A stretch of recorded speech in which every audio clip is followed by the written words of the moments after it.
Hello friends, good morning to all of you. आज एक editorial discuss करते हैं। आज का एडिटोरियल का टॉपिक पहले समझते हैं क्या दे रखा है।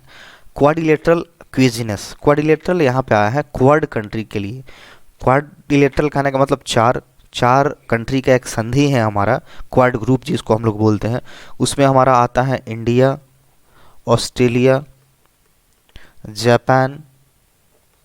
एंड यूएसए आता है। तो ये हमारी चार कंट्री हैं जो कि क्वाड का मेंबर है। तो क्वाड्रिलेटरल क्यूजिनेस कहने का मतलब एक ऐसी फीलिंग जिसमें आप काफ़ी वरीड महसूस करो, काफ़ी अनहैप्पी, नाखुश हो। तो इसलिए इसको हम लोग क्या बोलते हैं, क्विजिनेस बोलते हैं। ये जो अभी हमारा रसिया और यूक्रेन के बीच में जो जो लड़ाई हो रहा है, जो जंग हो रहा है, उन्हीं सारी बातों को लेकर के ये जो हमारा क्वाड कंट्री है, क्वाड मेंबर्स हैं, वो इन लोगों में क्या है, थोड़ा सा क्विजिनेस आया हुआ है। ये लोग कुछ चिंता का माहौल इन कंट्रीज में, चारों कंट्रीज में बना हुआ है। India cannot be force to pick a side in the conflict. India जो है कैनट बी फोर्स, उसको फोर्स नहीं किया जा सकता है, उसको बाध्य नहीं किया जा सकता है। टू पिक अ साइड मतलब एक साइड चुनने का, मतलब एक साइड किसी के तरफ, किसी के एक साइड जाने के तरफ इंडिया को फोर्स नहीं किया जा सकता है। इन द कन्फ्लिक्ट, ये जो कन्फ्लिक्ट, जो विवाद चल रहा है रसिया और यूक्रेन के बीच, तो इस विवाद में भारत को बाध्य नहीं किया जा सकता है कि वो किसका साइड ले। But Russia could test its resolve. लेकिन रसिया क्या कर सकता है, कुड यहाँ पे क्या है, भविष्य में पॉसिबिलिटी, फ्यूचर पॉसिबिलिटी को दर्शाने के लिए यहाँ पे आया है, मतलब कर सकता है। रसिया कुड टेस्ट मतलब रसिया टेस्ट कर सकता है, यानी परीक्षा ले सकता है, अग्नि परीक्षा ले सकता है। इट्स रिजॉल्व, इट्स किसके लिए आया है, इंडिया के लिए आया है। पॉजेसिव प्रोनाउन है यहाँ पे। इट्स रिजॉल्व मतलब इसकी जो डिटर्मिनेशन है, रिजॉल्व कहने का मतलब डिटर्मिनेशन, जो दृढ़ संकल्प लेके बैठा हुआ है इंडिया कि अभी तक वो किसी के साइड नहीं ले रहा है, मतलब बिल्कुल न्यूट्रल पड़ा हुआ है। तो ये बोला जा रहा है कि इंडिया को तो आप बात नहीं कर सकते हो कि ये जो विवाद में वो किसी का साइड ले, लेकिन हो सकता है आगे रसिया भारत के इस जो डिटर्मिनेशन है, जो दृढ़ संकल्प है, इसका टेस्ट ले सके। ऑलराइट, कह रहा है कि eight a snap virtual meeting of quadrilateral security dialogue organizing India, the US, Australia and Japan, leaders discussed the crisis of Russia's invasion of Ukraine along with more traditional topics of interest for dialogues including territorial and maritime security across India Pacific। बड़ी लंबी line है, थोड़ा सा bifurcate करके पढ़ते हैं। At a snap virtual meeting, snap कहने का मतलब क्या होता है, without any notice, at instant जिसको बोल सकते हैं। एट अ स्नैप वर्चुअल मतलब ऑनलाइन होता है, एक बहुत ही बिना कोई नोटिस का एक ऑनलाइन मीटिंग हुआ। किसके बीच में, जो quadrilateral security dialogues, that means quad country के बीच में एक ऑनलाइन मीटिंग हुआ जो कि बिना कोई नोटिस के एट इंस्टेंट हुआ। अब इसके बारे में क्या दे रहा है, कंप्राइजिंग इंडिया। अब ये जो क्वाड है, क्वाड कंप्राइज के बाद ऑफ नहीं लगता है, कंप्राइज के बाद ऑफ प्रीपोजिशन नहीं लगता है। वहीं अगर कंसिस्ट रहता है तो कंसिस्ट के बाद ऑफ लगता है। दोनों का मतलब होता है कोई चीज़ किसी 2 4 5 चीज़ों से मिलकर के बना हुआ, उसको कंप्राइज बोलते हैं। तो क्वाड कंप्राइजिंग किस चीज़, कौन कौन से कंट्री से मिलकर के बना है, इंडिया हो गया, यूएस हो गया, ऑस्ट्रेलिया हो गया और जापान, ये 4 कंट्री से मिलकर के बना हुआ है। अब यहाँ से इसको लिंक करते हैं कि ये जो मीटिंग हुआ, ऑनलाइन जो मीटिंग हुआ बिना कोई नोटिस के, तो उसमें क्या हुआ, लीडर्स, जो उसके लीडर्स थे, डिस्कस किए। डिस्कस के बाद अबाउट कभी नहीं आता है, बहुत सारे लोग यहाँ पे डिस्कस्ड के बाद अबाउट लगाते हैं। इस चीज़ के बारे में डिस्कस हुआ, अगर डिस्कस्ड वर्ब की तरह यूज होता है, वर्ब की तरह यूज होता है तो उसके बाद ऑफ प्रीपोजिशन नहीं लगता है। तो लीडर्स डिस्कस, लीडर्स जो वहाँ के नेता लोग थे, डिस्कस किए किसके बारे में, the crisis of Russia invasion. Invasion मतलब क्या होता है, अटैक, आक्रमण। नेताओं के द्वारा क्या हुआ, डिस्कस हुआ, ये जो रसिया का जो आक्रमण हो रहा है यूक्रेन के ऊपर, उस संकट के बारे में हमारे लीडर्स के द्वारा बातचीत की गई। अलॉन्ग विथ, इसके साथ साथ मोर ट्रेडिशनल टॉपिक्स, इसके साथ साथ और भी जो पारंपरिक जो टॉपिक्स है, मुद्दा है, ऑफ इंटरेस्ट, इंटरेस्ट मतलब यहाँ पे हित होगा, और भी जो ट्रेडिशनल टॉपिक हैं जो कि इस डायलॉग्स के लिए, इस तीनों कंट्रीज़ के लिए, चारों कंट्रीज़ के लिए जो एक हित हो सकता है, एक उनके लिए अच्छा हो सकता है, तो उनके उस टॉपिक पे भी यहाँ पे बातचीत की गई, इस टॉपिक पे भी डिस्कस किया गया। इंक्लूडिंग टेरिटोरियल, अब इसमें क्या क्या शामिल है, किस किस टॉपिक पे बात किया गया। एक तो पहली बात की जो रसिया जो यूक्रेन पे हमला कर रहा है उसका जो संकट है उस पर तो बातचीत किया ही गया। इसके साथ साथ और भी जो इस कंट्रीज़ के लिए हित की हो सकते उस पर भी किया गया, जिसमें क्या इंक्लूड है, टेरिटोरियल एंड मैरीटाइम सिक्योरिटी, जो भी हमारा जो क्षेत्रीय और जो समुद्र को लेकर के जो सिक्योरिटी है, समुद्रीय सुरक्षा को लेकर के भी इस बात हुई। अक्रॉस इंडो पैसिफिक, जो इंडो पैसिफिक रीजन है उसके चारों तरफ जो हमारी जो समुद्र सुरक्षा है या फिर टेरिटोरियल ज़मीन को लेकर के जो सुरक्षा है, इन टॉपिक्स पे भी इस जो वर्चुअल मीटिंग हुआ इसमें बातचीत की गई। In the joint statement issued after the summit, जो इन द ज्वाइंट स्टेटमेंट, ये जो संयुक्त एक कथन आया इसमें, इशूड आफ्टर जो द समिट, ये जो समिट हुआ, ये जो मीटिंग हुआ, ये जो वर्चुअल मीटिंग हुआ, उसके इशू होने के बाद एक जो ज्वाइंट स्टेटमेंट आया, द 4 नेशंस रीअफर्म्ड, ये जो चारों नेशन से चारों जो राष्ट्र है, रीअफर्म मतलब पुष्टि किए, देयर कमिटमेंट, अपने जो कमिटमेंट है दृढ़ निश्चय को, to a free and open Indo Pacific. इन्होंने ये जो मीटिंग हुआ उसके बाद एक ज्वाइंट स्टेटमेंट आया और चारों देशों ने ये पुष्टि की कि इनका जो कमिटमेंट है कि जो हमारा इंडो पैसिफिक है उसको क्या किया जाए, मुक्त किया जाए और उसको खुला रखा जाए। इन विच, जिसमें the sovereignty and the territorial integrity of all state is respected, जिसमें क्या होना चाहिए, सोवेरेनिटी कहने का मतलब संप्रभुता। संप्रभुता किसको बोलते हैं, एक ऐसा देश जो अपना डिसीजन खुद ले सके, स्वतंत्र हो, अपना डिसीजंस लेने में स्वतंत्र हो, उसको क्या बोलते हैं, सोवेरेनिटी। जो संप्रभुता एंड टेरिटोरियल इंटीग्रिटी, जो अखंडता है, जो एक टेरिटोरियल अखंडता है ऑफ ऑल स्टेट्स, सारे राज्यों की, इज रेस्पेक्टेड, उसकी रेस्पेक्ट की जाती है। And countries are free from military, और जितने सारे कंट्रीज हैं वो मुक्त हैं, किससे मुक्त है, मिलिट्री से, इकोनॉमिक जो आर्थिक दृष्टिकोण से वो भी मुक्त है। एंड पॉलिटिकल कॉर्सियन, पॉलिटिकल कॉर्सियन कहने का मतलब होता है प्रेशर, दबाव। तो यहाँ पे जो मीटिंग हुआ उसमें यहाँ पे सारी चारों देशों ने ये पुष्टि किया कि एक तो पहली बात की जो इंडो पैसिफिक रीजन है उसको खुला रखा जाए और मुक्त किया जाए, और इसके साथ साथ जो हमारी जो संप्रभुता है और भी जो कंट्री है वो उनकी रिस्पेक्ट की जाती है, और उनको किसी भी तरीक़ा से मिलिट्री या इकोनॉमिक या कोई पॉलिटिकल प्रेशर बनाया रहे उससे वो फ्री होना चाहिए, मतलब मुक्त होना चाहिए। इस तरह की कोई दबाव नहीं होना चाहिए कि किसी पे आप मिलिट्री वाला प्रेशर लगा रहे हो, इकोनॉमिक्स आर्थिक रूप से दबाव बना रहे हो, या फिर राजनीतिक तौर पे कोयर्सन लगा रहे हो दबाव। तो इन सारी चीज़ों से ये बिल्कुल फ्री होने चाहिए, बिल्कुल मुक्त होने चाहिए।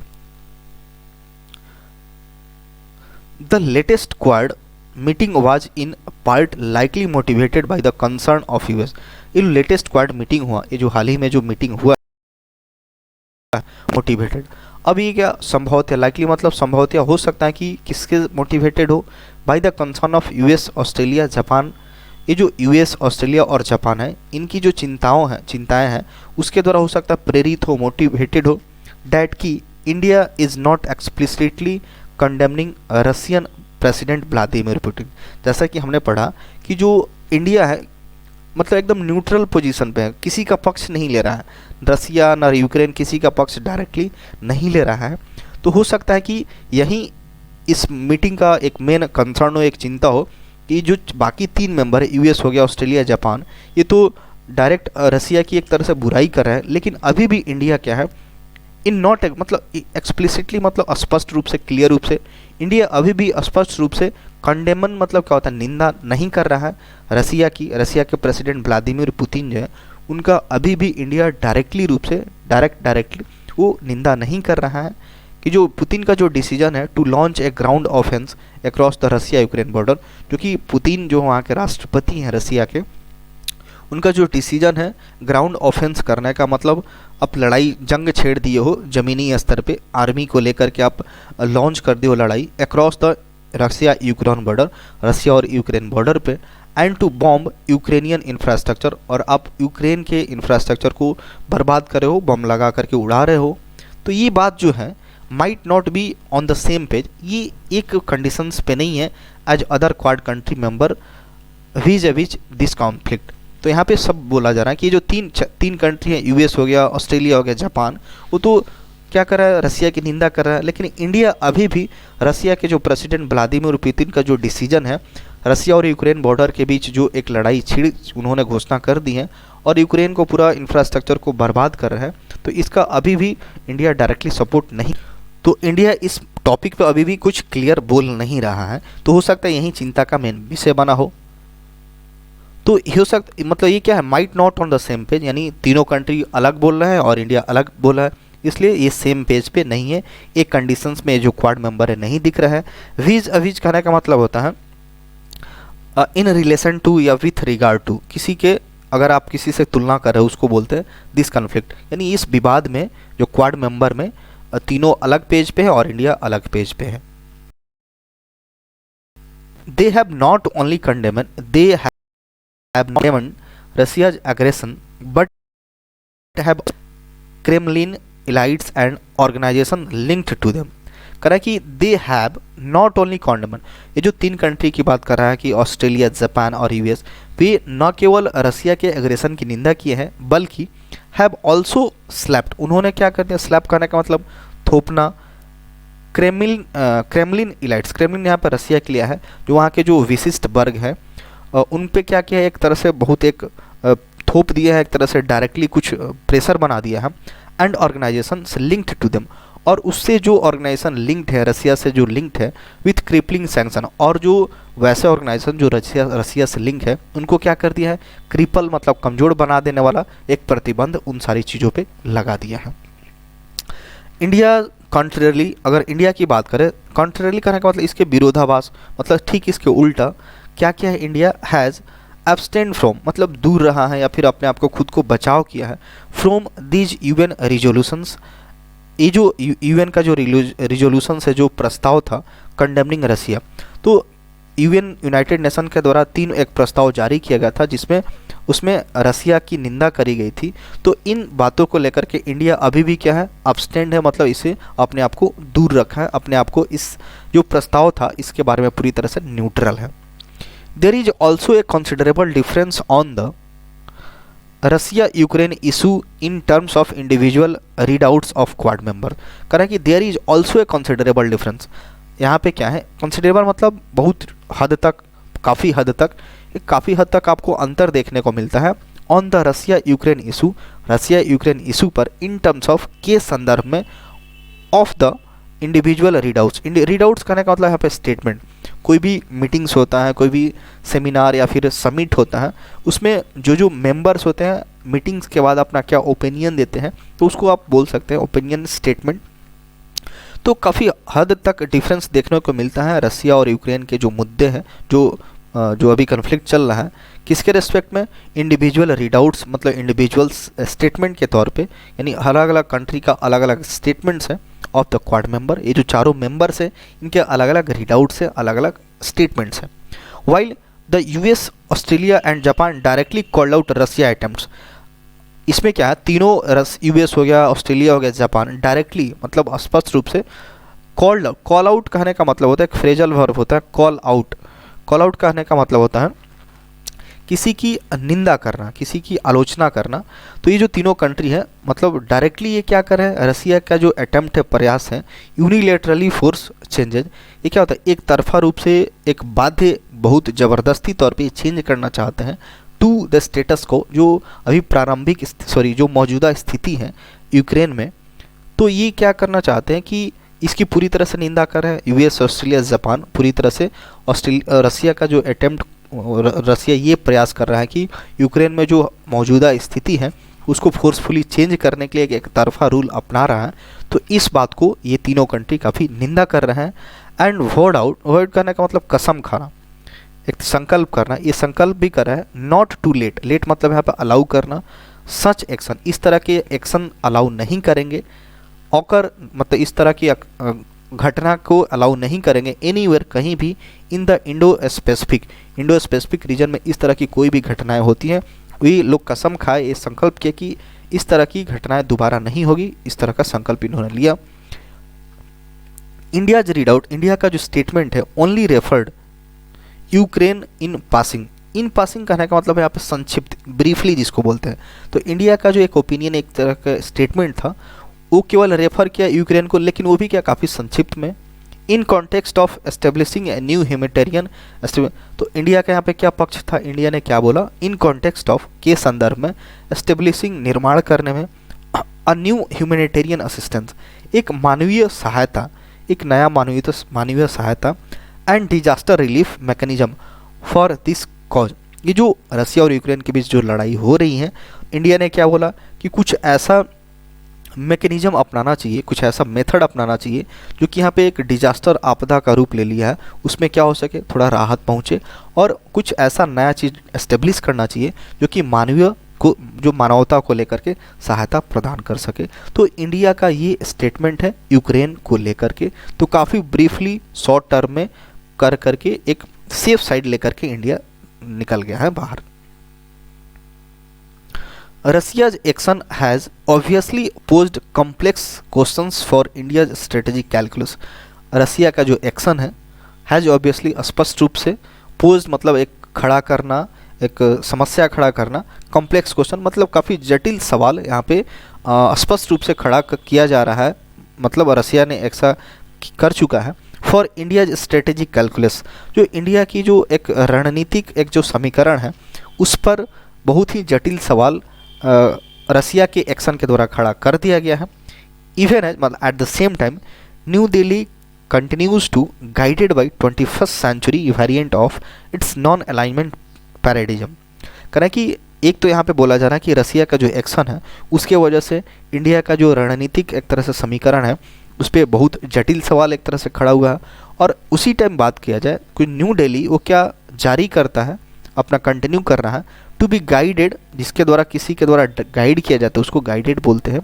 Bye the 21st century variant of its non alignment paradigm. Non alignment कहने का मतलब गुट निरपेक्ष। भारत का शुरू से ही आदत रहा है, एक तरह से बोल सकते हैं एक हिस्ट्री रही है कि वो किसी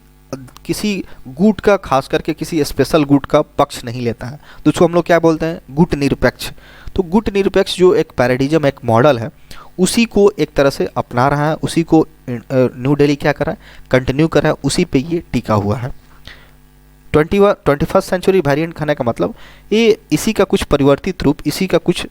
एक तरह से उसी मॉडल पे अभी भी न्यू दिल्ली कंटिन्यू है। डेट मीन्स वो किसी का साइड नहीं ले रहा है, गुट निरपेक्ष वाली नीति को अपनाए हुए है। And by its need to remain close to Moscow, और इंडिया की क्या ज़रूरत है, इट्स नीड, इंडिया की क्या ज़रूरत है, टू रिमेन क्लोज, बना रहे, नज़दीक बना रहे, टू मॉस्को, मॉस्को के नज़दीक बना रहे। क्यों, रसिया की कैपिटल मॉस्को है, तो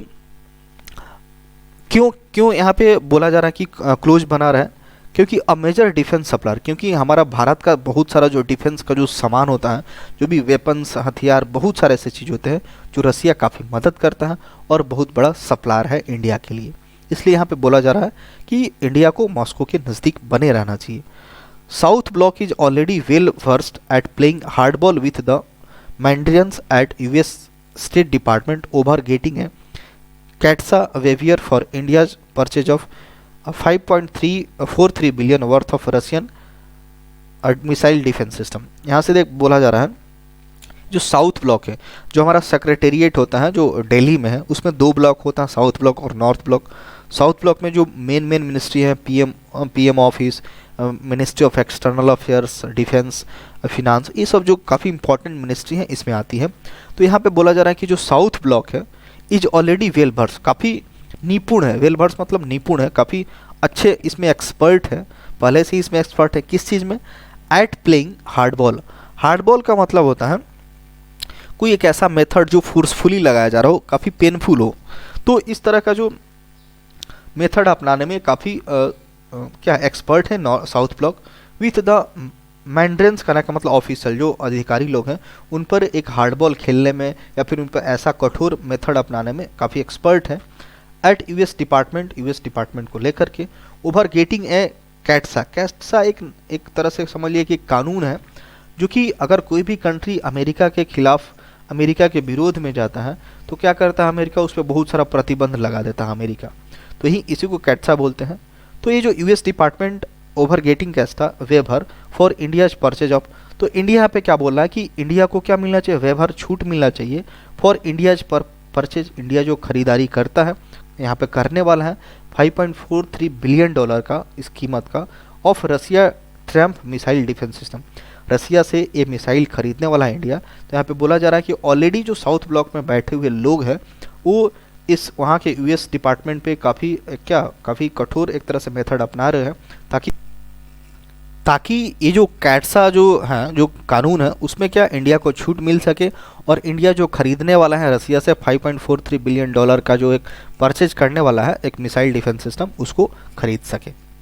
while the discussion on Ukrainian crisis will continue, जबकि जो डिस्कशन है यूक्रेन के क्राइसिस पे, यूक्रेन के जो यहाँ पे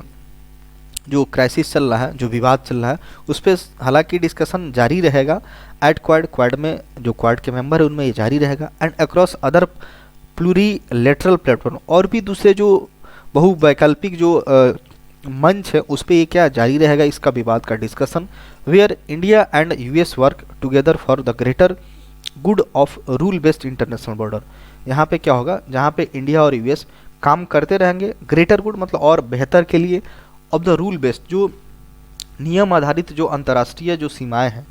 रूल बेस्ड इंटरनेशनल में जो नियम के आधार पे जो हमारा इंटरनेशनल बॉर्डर बना है उसमें ये लोग साथ मिल करके और बेहतर काम करते रहेंगे। The idea that NATO countries और even Russia can force sovereign nations with a proud history of non alignment to pick side in a complex geopolitical conflict is quite passé and eminently unviable in today's dependent global arena. यहाँ पे बोला जा रहा है the idea that, जो आइडिया की बात कर रहे हैं, डैट नेटो कंट्री, जो नेटो की कंट्री है, और इवन रसिया, जो रसिया है, कैन फोर्स मतलब बाध्य कर सकता है सोवरिन नेशन, जो संप्रभु राष्ट्र हैं, जो कि अपना डिसीजन खुद ले सकते हैं। तो हो सकता है कि ये जो नेटो है, नाटो कंट्री और रसिया, हो सकता है कि जो सोवरिन नेशंस हैं उनको बाध्य कर सके विथ ए प्राउड हिस्ट्री, जिनका वैसे सोवरिन नेशन जिसका बहुत ही गर्व भरा इतिहास रहा है, ऑफ नॉन अलाइनमेंट, जो कभी भी किसी का पक्ष नहीं लिए, मतलब हमेशा गुटनिरपेक्ष बने रहे, तो वैसे सोवरिन राष्ट्र को ये बाध्य कर सकते हैं टू पिक, चुनने में, असाइड, किसी एक तरफा साइड चुनने में बाध्य कर सकते हैं ये जो नाटो और रसिया है, and side in a complex geo political conflict. ये जो अभी भू राजनीतिक जो विवाद चल रहा है, बहुत जटिल चल रहा है, इसमें रसिया और नाटो बाध्य कर सकते हैं सोवरिन नेशंस को कि वो एक तरफा कोई चुने। तो ये जो बात है, ये इज क्वाइट पैस करने के बाद आउट ऑफ डेट है, मतलब ऐसा नहीं होगा कि अब जो रसिया और नाटो जो एक तरह से बोला जा रहा है कि हो सकता है कहीं फोर्सफुली कर दे, बाध्य कर दे कि जो सोवरिन नेशन है अपना जो एक इतिहास रहा है कि हमेशा जो गुटनिरपेक्ष को फॉलो करते आ रहा है, तो उनको एक साइड तरफा ले जाया जा सके। लेकिन ये जो बात है वो बहुत ही बिल्कुल भी आउटडेटेड है, ऐसा होना मुश्किल है, and eminently unviable in today's interdependent global area. और इमिनेंटली और काफ़ी हद तक ये क्या है, अनवायबल मतलब प्रैक्टिकल नहीं है, काफ़ी हद तक प्रैक्टिकल नहीं है आज के इंटरडिपेंडेंट ग्लोबल एरिना। मतलब एक एरिना मतलब यहाँ पे युग बोल सकते हैं, यहाँ पे जो एक पूरा एरिया है। तो आजकल के ग्लोबल एरिना में एक जहाँ पे एक दूसरे पे लोग क्या है पूरी तरह से डिपेंडेंट है, पूरी तरह से एक कंट्री दूसरे कंट्री पे डिपेंडेंट है, तो ऐसा जो करना ये क्या लगता है, प्रैक्टिकल नहीं लगता है। द क्वाड फॉर एग्जाम्पल, ये जो क्वाड है एग्जाम्पल के तौर पे, कैनट एफर्ड टू एलिनेट करने का मतलब सेपरेट करना, एलिनेट मतलब सेपरेट, पृथक कर देना, अलग कर देना। जो क्वाड मेंबर है एग्जाम्पल के तौर पे इंडिया को अलग नहीं कर सकते, अलग कर मतलब ऐसा कर ही नहीं सकते, एफोर्ड करने का मतलब वो इस बात को कर ही नहीं पाएंगे, क्योंकि अ क्रिटिकल पार्टनर, जो बहुत महत्वपूर्ण पार्टनर है, भारत क्या है बहुत ही महत्वपूर्ण पार्टनर है इन ग्लोबल स्ट्रेटेजिक प्लान, जो वैश्विक स्तर पे जो एक रणनीतिक प्लान है उसमें हमारा भारत काफ़ी क्रिटिकल पार्टनर है। टू बैलेंस करने के लिए the rise of China as a potential Asian hegemon, क्योंकि जो चाइना का जो उदय हो रहा है, जो बढ़ रहा है, उसका जो डेवलपमेंट हो रहा है एज ए पोटेंशियल काफ़ी सक्षम तौर पे एशियन हेजेमन कहने का मतलब सुप्रीम लीडर, मतलब चाइना काफ़ी तेज़ी से एक सुप्रीम लीडर की तरफ एशिया में काफ़ी बढ़ रहा है। तो इसको काउंटर पार्ट करने के लिए, उसको बैलेंस करने के लिए इंडिया का क्वाड मेंबर में रहना काफ़ी ज़रूरी है, इसलिए क्वाड कभी भी इंडिया को सेपरेट नहीं कर सकते हैं। हेजेमॉन मतलब क्या होता है, सुप्रीम लीडर के तौर पे। ये India may find its resolve, फिर भी इंडिया क्या कर सकता है, may find its resolve and patience with Russia tested should Russian occupying force begin committing wars crime and human rights violation in contravention of Geneva convention. कहना कि फिर भी India make find its resolve, India क्या कर सकता है, ये जो इसका डिटर्मिनेशन है और जो पैसेंस बना के रखा है रसिया के साथ, वो क्या हो सकता है, इफ़ क्या हो सकता, इफ़ यहाँ पे शुड का मतलब क्या, इफ़ के सेंस में आ रहा है, यदि रसिया ये जो हमारा जेनेवा कन्वेंशन है, जो हमारा जेनेवा एक एग्रीमेंट हुआ था, इसमें क्या बात हुआ था कि ह्यूमन राइट्स वायलेशंस को लेकर के अगर आप कुछ एक्सट्रीम करते हैं, वार क्राइम्स करते हैं, तो वैसे केस में इंडिया क्या कर सकता है, अपना जो रिजॉल्व है और पेशेंस को उसकी टेस्ट हो सकती है, मतलब हो सकता है कि उस रसिया के खिलाफ इंडिया को जाना पड़ सकता है। अगर रसिया क्या करे, इस तरह जो यूक्रेन पे अपना ऑक्यूपाइंग जारी रखे, अपना जो अधिग्रहण करते जा रहा है और उस पर अटैक करना अगर जारी रखता है और ह्यूमन राइट्स के जो वायलेशंस उसको उल्लंघन करता है, तो इंडिया